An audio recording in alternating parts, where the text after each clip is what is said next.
It's going to be coming on Facebook. Sorry Where's about your that. snapper? Where's your snapper? Yeah, when I've got my vision. I fixed That's it. the official. Yeah, so that's the official. Let's go. The official is when I've got it. Okay. Go. Oh, you fixed it. Snap. Welcome Monday morning minutes with myself, Michael Bergio, and co-host, the infamous Mark Novak. Yes. And this morning we're going to be talking about giving it to your agent, and basically what agreements vendor engages real estate agents different ways and how it may look for a consumer. Because what sparked this was I was just g'day Michael, I hope you're well. I was just scrolling through like platforms, and when you're looking at properties and then you see two agents on it, and then I was like, well, from a client's point of view, how would they know what that means and why there's two agents, and does it affect them? And I think it does to a certain, it does, especially when it comes to an open or conjunction when you're on a property and you know who's really incentivized to get you the deal. Mark, what are the three types of agreements and ways? Open agency, which is just like this. That's like tarting around. It's it's tarty tart. Co-agent, where you're officially and exclusively appointing two agents only. So the open agency, I'll tell you about them. We'll drill into them a bit more, and then exclusive agency, which is you're committed to one, one's committed to you. So the open agency is a bit like a swingers party.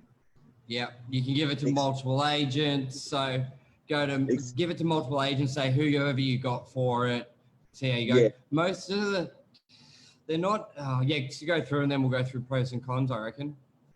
Okay, let's talk about open. Let's talk about exclusive first. Let's give us the good, wholesome, honest to goodness. So this is when we're talking about this appointment, it's actually it's a sheet of paper you give a real estate agent that puts down that you are appointing that agent, and you got three different ways you can appoint an agent. So when you morning, Lisa Kramer, thanks for saying happy Monday. Andrew Cole, happy Monday as well, guys. Thanks for tuning in. It's good to see you back. Hey guys. Yep, go on, Mark. All right. So when you appoint an agent as an exclusive agent, you're signing a piece of paper saying, hey, if you get the price that I'm happy with, that price can also vary, by the way. You're not committing it on that agreement. If you get the price that I'm happy with, I will pay you a selling fee, an incentive fee of blah, blah percentage on settlement, on exchange, whatever that is. So it sort of sets out those terms, but you're giving it to one agent, Yep.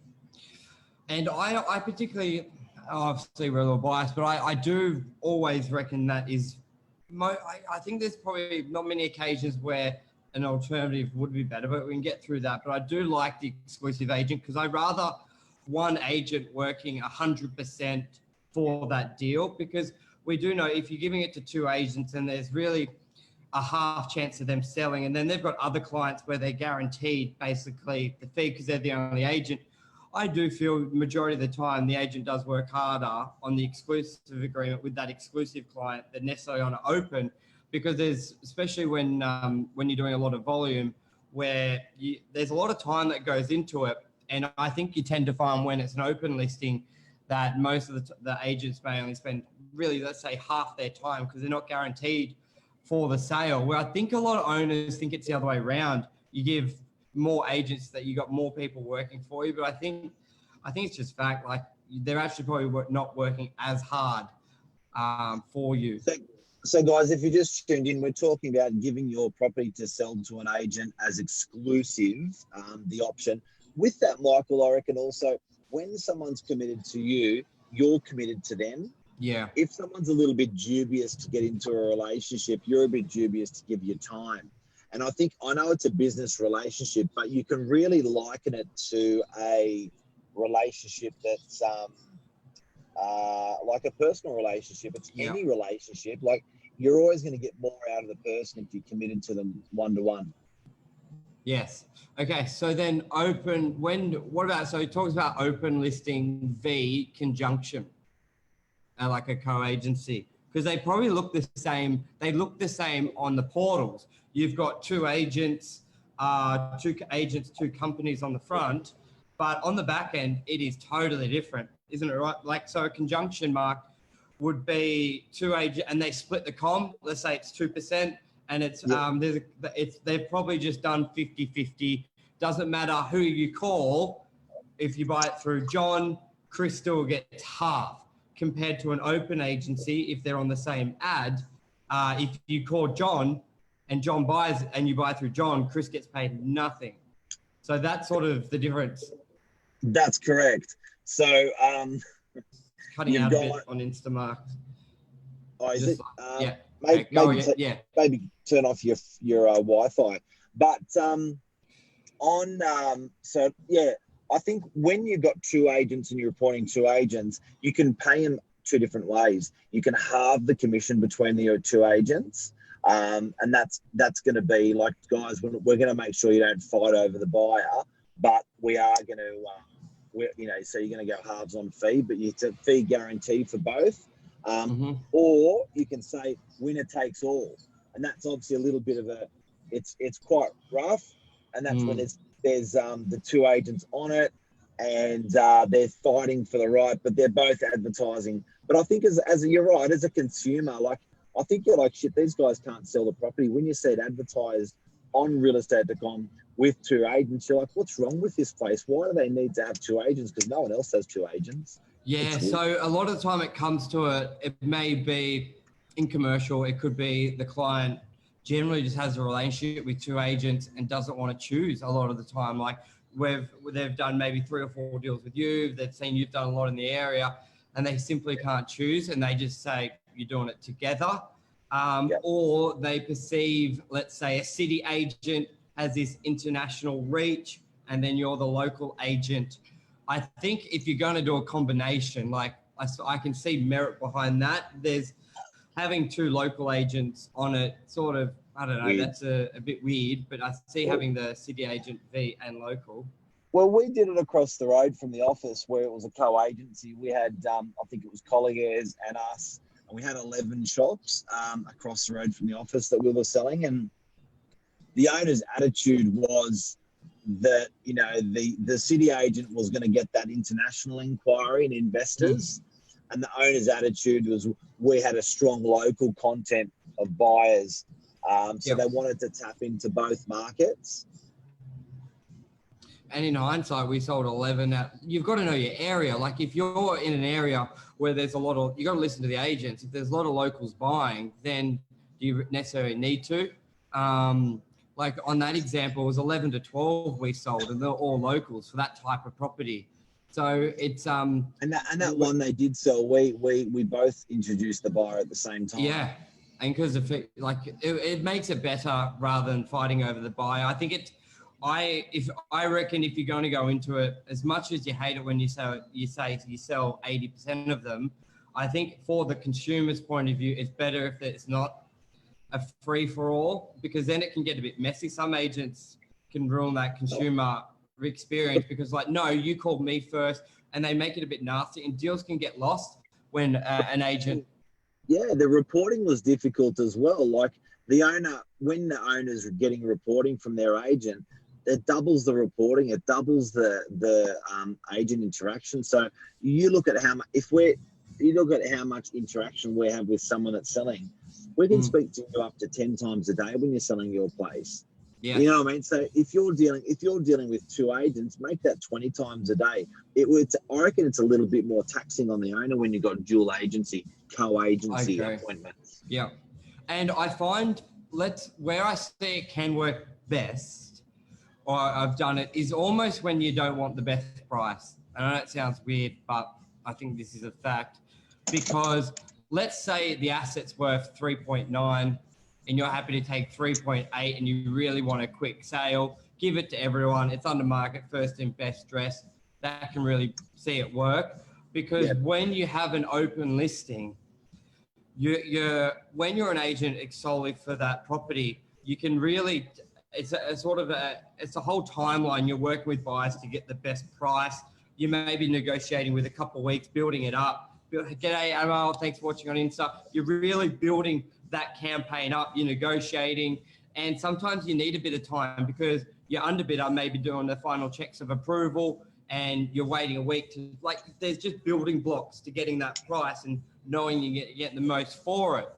But when you're competing against other agents and when there's an option of potentially not selling it, you're a bit rushing it and you're just trying to get that deal across the line. But that's okay if that owner has that go, I just want it sold quickly and I don't really want you going building blocks for the best price. It's just, I need it sold now.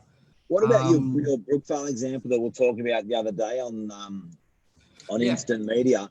Like, I think that there was a war between two buyers and it ended up not being a war of who's going to pay the best price. Yeah, it's who can buy the quickest, it turns into. Yeah, because you sort of just wanted it sold so you could get the commission, and the other agent just wanted it sold so they could get the commission. Yep. And it was a race to who could get it done quicker. But if you had both of those buyers on your books, you would sort of start pipping them off each other and saying, guys, you've really, only one of you can buy this. You've really got to come up to the best price. So the owner, by having two agents selling the property, they changed the rules of engagement a little bit. Yeah. And, you just did the best you could for your buyer.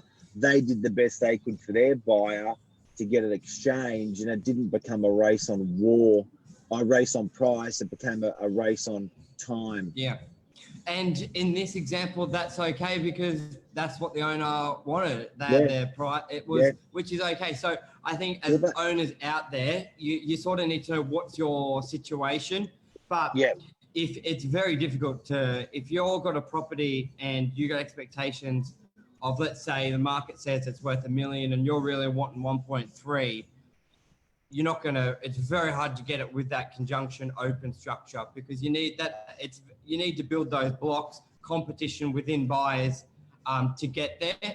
And when it's a bit of a free for all, you don't get it. You're just getting people throw it there. So we've talked about property selling property exclusively with if you're appointing an agent, one agent, which is exclusive. Yep. We've talked about co-agent, which is appointing two agents to sell your property.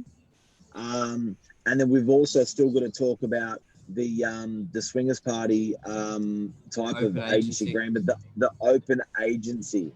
Yep, and that's where you may see multiple ads online.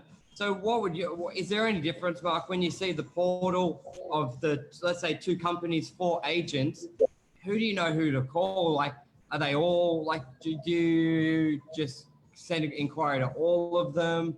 One you like the name of? Is there any sort of, there's not really a way someone knows who's the smartest on the campaign, is there?